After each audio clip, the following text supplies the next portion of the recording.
It's so simple.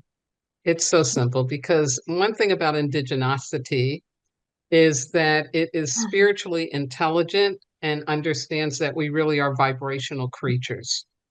So it doesn't make the 3D reality all that there is. It is understanding that the third dimension is kind of a place where we get to, play with things more because things are more slowed down. And so it's got more materiality to it. But they're very clear that everything comes from a bigger source and from a field, as Rumi talks about the field, right? Mm. So all of that to say is there's no wrong way to make an altar. There's no wrong way. What it is about is setting an intention because you are setting up a communication system and you want to do that with reverence. You want to do it in a sacred manner. And sacracity really means that there's mystery about it. Yeah. That you're leaving something open to be learned. Yeah.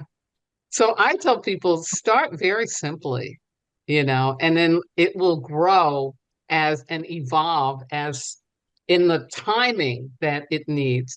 But you start with, if it's an elemental ritual, you would start with a cloth that is that color or sometimes has those colors in it. So say if I make an ancestor altar with the fire ritual, I'm going to get some red cloth. I'm going to get a red candle that can burn safely. Yeah, because the ancestors get busy sometimes. So make sure you have a safe red candle. Yes, keep it in glass, keep stuff around it because they get happy. Um, and then an item from that ancestor or a picture and or that you put on there, and then a place where you lay your questions to them or your request for guidance, a little piece of paper. Sometimes it's a piece of paper. Sometimes I make a little bowl and I can drop little notes into the bowl. But that's basically it. Very simple, because again, it is more about what the intention is. And that's the vibrational energy that goes out. Now, spirit loves beauty.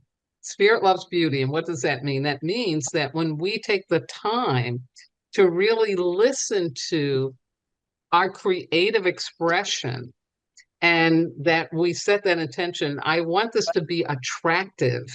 I want it to be pleasing to my eyes and to whoever sees it. I want it to be beautiful. And, beautiful comes in many different forms, right?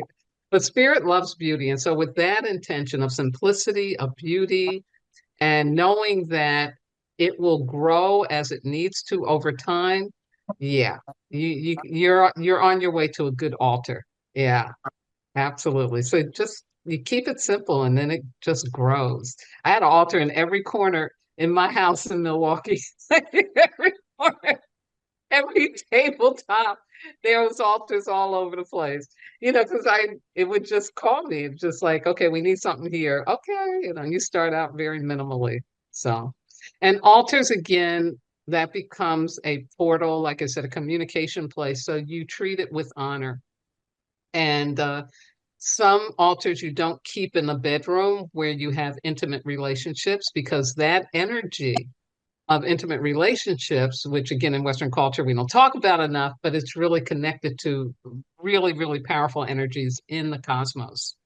And so you keep your altar in another place rather than a place where you're going to be physically intimate with another human being. You also keep them where they are not going to be, treated like it's just part of the furniture or something like that. You want it to be someplace that is sacred. It stands out. Somebody would come in and know immediately, ooh, don't touch that. That's there's something powerful. I don't understand it, but I know that that's not something I need to be touching. So you really want to honor it with that because it's a portal for you that will bring you information, bring you energies to support you in what? Yeah, staying grounded and in the truth of who you are. That's what we all need right now, right? Absolutely.